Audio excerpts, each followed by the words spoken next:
All right, two quick things this morning. One, I've had to go back to my training aid. So I created one. I showed y'all one that I made out of cardboard, and that would suffice. I mean, you could cut a little cutout on cardboard, and you could use a big one and then a small one. I went with wood. And it's 1/4 inch wood because I've been topping the ball, like I said, a lot. And I now know why. And it wasn't what I thought. I knew I was getting back in my backswing okay, but unbeknownst to me, I was getting my weight too far back and then pivoting around the wrong leg. And so I had to come find it. And then I have to figure out exactly where my body wants to be. Let me get this forward. And once I did that, things became pretty good all of a sudden. But I do need to get 60-40 over my left leg and keep it there. And then this becomes no problem. And this is tight. You get 1/2 inch up and down, so you can be a little off. And then I have it cut out here, so your club is coming in from, it should be from 4 to 6 degrees. I went with like 10 degrees, 8 or 10, so that gives you a little bit more room for your hosel before it strikes that board. But once you get this, and you figure, oh, this is where my body needs to be, then I don't want to see any more thin balls. I know I want to hit up here, but I don't want any more of those weak, thin shots.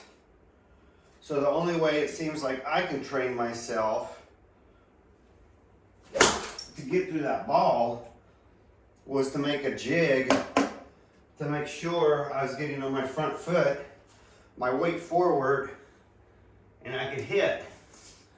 And then I thought, you know, if you're gonna do this, and I try to get the middle of the ball in line with the hole. And once you set it up, it's kind of nice, because now you know where you can put your ball, and then you just have to put your feet to where it needs to go. And you can start hitting down on a ball and not having to worry about hitting this. So it helps you keep more consistent. Otherwise, that's what's going to happen. You're going to hear the big thud. And some of y'all are going to be like, yeah, but won't you break? You're not going to break the plywood. The plywood is thin enough. It's really thin. It's not even, it's European, so it's not 1/4 inch. It's less than that. And so you're gonna start feeling, oh, to get into that little slot, I better really be on my P's and Q's and being able to drive through there, hit the ball into the ground, and miss that plywood. So that's what I like about it. It gives you the ability to start working on how you're coming into that ball and missing the plywood, but you should still be hearing a good clicky noise on your club face, and you should be able to get the flight of the ball where you want it. So now I can start relaxing a little. That's a wispy thin. So it's a dedication on my part. You don't really groove a golf swing. You're teaching your body how to get in a certain position repetitively. But it's not like you're going to get your body to remember this and be able to go to sleep, and then somebody wakes you up and you're like on ambient, where you know you can still drive on ambient. You may not drive well. Golf is the same way. You may think you can go into almost like a sleep mode because you're so automatic, and you may be one day, but the next day you may find yourself making jigs because you're struggling a little bit because you're just not quite getting through the ball and you're hitting something. So I wanted to show y'all and remind y'all, because not a lot of people watched my video on all the different drills and jigs. But you start working on this and getting forward with that weight and getting out there, you'll start missing the ball.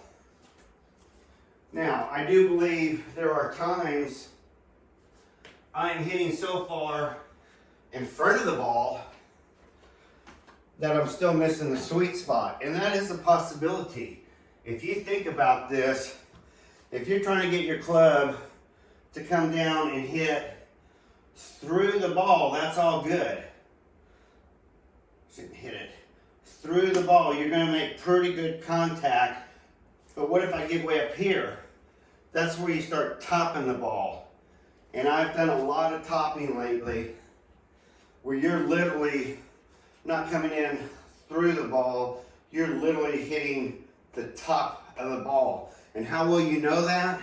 That ball will bounce straight up in the air and hit the ground and roll. And it'll still have and you'll see a big funny trench in front of your ball. You'll see a big old trench in front of it. You hit definitely on top of the ball. So that's you trying to get so far forward that your club can't even get down anymore to hit here. You're trying to come all the way to here, and that's just too far. But I wanted you to see these jigs, they'll make an honest person out of you. If you look at this one and you see how much room that jig has in there, it's tight. This one's a little tighter on the corner so that you don't get a lead with that hosel coming down wrong. And so you better start figuring out hanging up just on the back. When I come around this way, I need to feel like I'm pulling something down, because that's what allows my body to come down and then my turn to be in front and get past the ball. So you don't even need a ball. You need to just work on hitting up here and not back here. So I'm going to end the video there, but thought I'd show you a training aid can be a smart move.